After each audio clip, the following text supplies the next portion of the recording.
Hello friends, today is the 13th day of 8 a.m. 18 days Bhagavad Gita reading spree. So we are reading chapter 13 today, which is called Kshetra Kshetrajna Vibhag Yoga. It is also called yoga through distinguishing the field and the knower of the field. The Bhagavad Gita consists of 18 chapters, which are composed of 3 segments. The first set of 6 chapters describes Karma Yoga. The second set describes the glories of bhakti, and for the nourishment of bhakti, it also dwells upon the opulence of God. The third set of 6 chapters expounds upon Tattva Gyan, which is knowledge of scriptural terms and principles. The present one is the first of the third set of chapters, and it introduces 2 terms, Kshetra, which is the field, and the Kshetrajna, which is the knower of the field. We may think of the field as the body and the knower of the field as the soul that resides within. But this is a simplification, for what the field is actually much more. It includes the mind, intellect, and ego, and all other components of the material energy that comprise our personality. In this wider sense, the field of the body encompasses all aspects of our personality except for the soul, which is the knower of the field.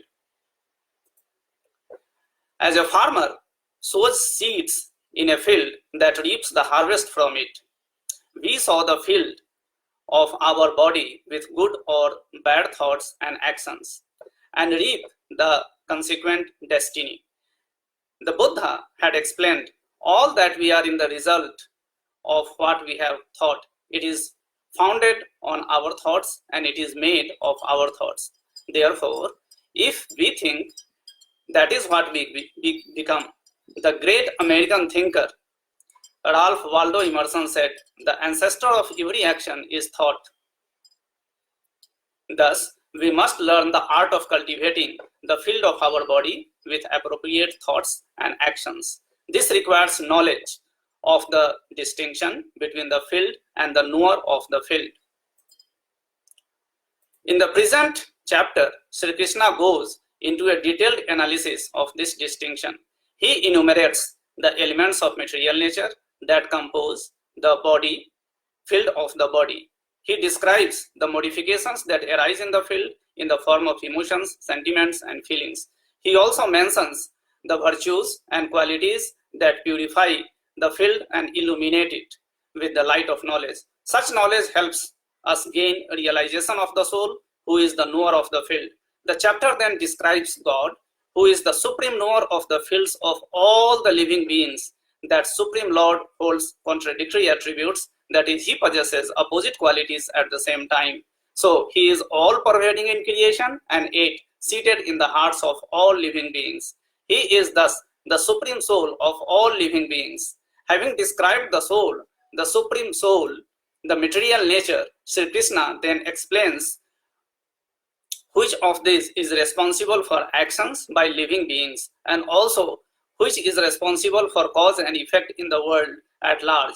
Those who can perceive these distinctions and properly pinpoint the cause of action are the ones who actually see, and they are the ones who are situated in knowledge. They observe the supreme soul present in all living beings, and so they do not disregard themselves by their mind.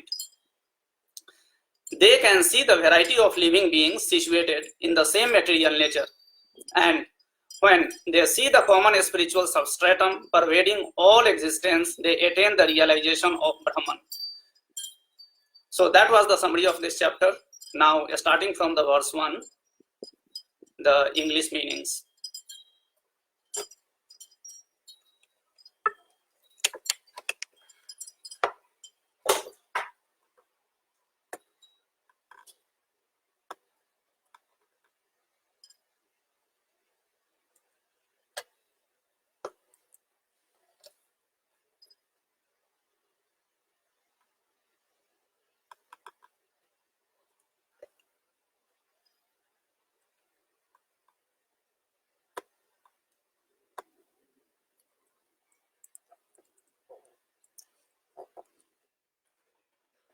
Chapter 13, verse number 1. Arjun said, "O Keshav, I wish to understand what are Prakriti and Purush.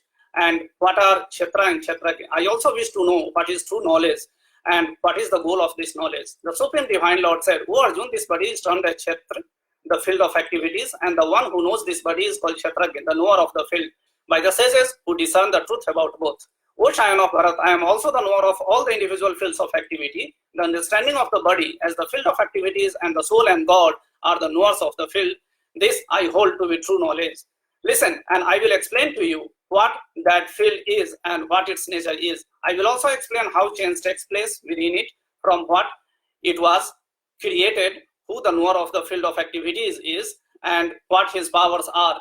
Great sages have sung the truth about the field and the knower of the field in many-fold ways. It has been stated in various Vedic hymns and especially revealed in the Brahma Sutra with sound logic and conclusive evidence. The field of activities is composed of the 5 great elements: the ego, the intellect, the unmanifest primordial matter, the 11 senses, which is 5 knowledge senses, 5 working senses and mind, and the 5 objects of senses.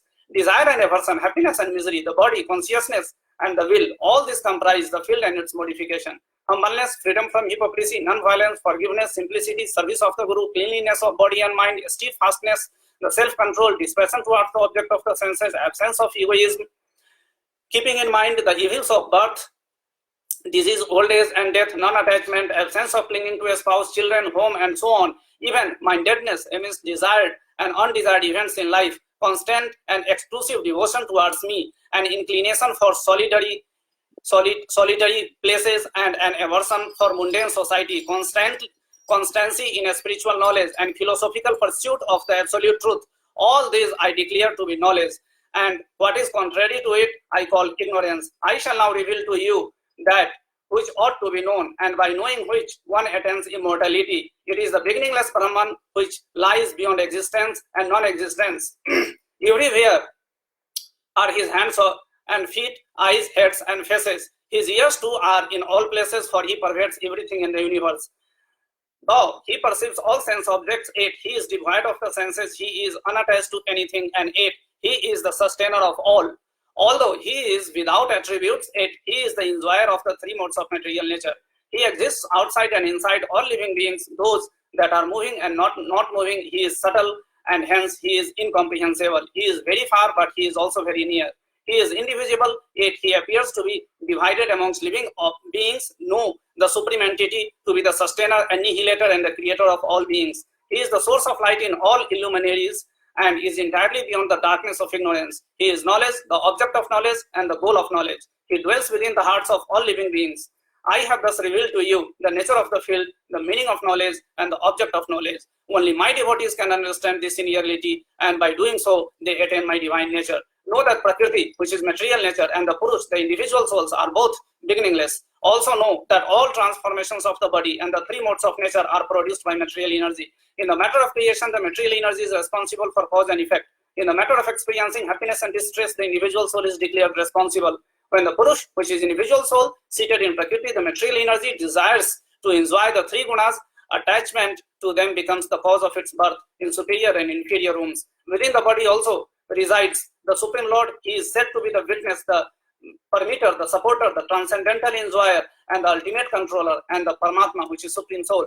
Those who understand the truth about Supreme Soul, the individual soul, material nature, and the interaction of the 3 modes of nature will not take birth here again. They will be liberated regardless of their present condition. Some try to perceive the Supreme Soul within their hearts through meditation, and others try to do so through the cultivation of knowledge, while still others strive to attain that realization by the path of action.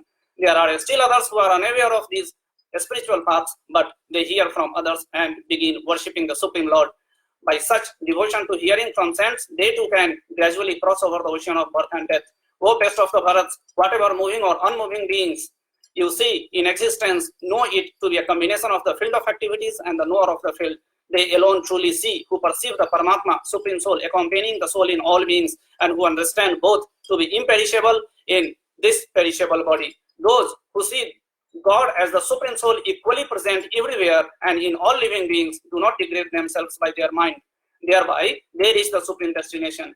They alone truly see, who understand that all actions of the body are performed by material nature, while the embodied soul actually does nothing. When they see the diverse varieties of living beings situated in the same material nature and understand all of them to be born from it, they attain the realization of Brahman. The Supreme Soul is imperishable, without beginning, and devoid of any material qualities. O son of Kunti, although situated within the body, it neither acts nor is it tainted by material energy. A space holds everything within it, but being subtle, does not get contaminated by what it holds. Similarly, though its consciousness pervades the body, the soul is not affected by the attributes of the body. Just as one sun illuminates the entire solar system, so does the individual soul illuminates the entire body, which is consciousness. Those who perceive with the eyes of knowledge the difference between the body and the knower of the body and the process of release from material nature attain the supreme destination. So that finishes chapter 13.